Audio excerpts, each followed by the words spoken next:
In today's video, I'm going to teach you how to share screen on Zoom, tutorial for beginners. 2006.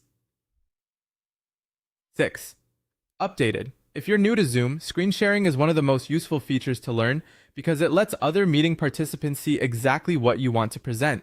This could be your full desktop, a PowerPoint presentation, or even a video with sound. I'll walk you through each option clearly so you can choose the one that fits your meeting best. First, let's go over how to share your entire screen. Open the Zoom app and either start a meeting or join one that's already in progress. Once you're inside the meeting window, look at the toolbar along the bottom and click Share Screen. Zoom will then show you different sharing options. To share everything visible on your desktop, select Screen, then click Share. As soon as you do that, whatever appears on your screen will also be visible to everyone in the meeting. This is helpful if you need to switch between apps or show multiple things during your presentation. When you're done, move your cursor to the top of the screen and click Stop Share. Now let's look at sharing a PowerPoint presentation. Before you begin, open your PowerPoint file either before the meeting starts or while you're already in the meeting. In Zoom, click Share Screen, then choose the PowerPoint window instead of your entire desktop.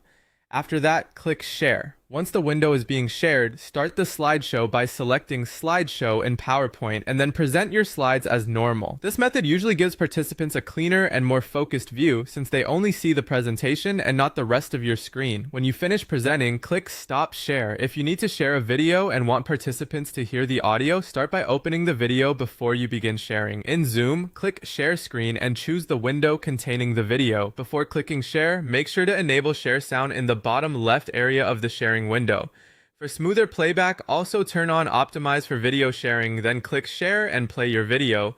When the video ends, pause it and click Stop Share. Finally, if your PowerPoint includes an embedded video, open the presentation and start your Zoom meeting.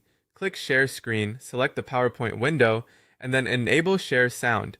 If the option is available, also turn on Optimize for video sharing. Click Share, start the PowerPoint slideshow, and then play the embedded video. As it plays, make sure participants can hear the audio clearly so your presentation comes through as intended.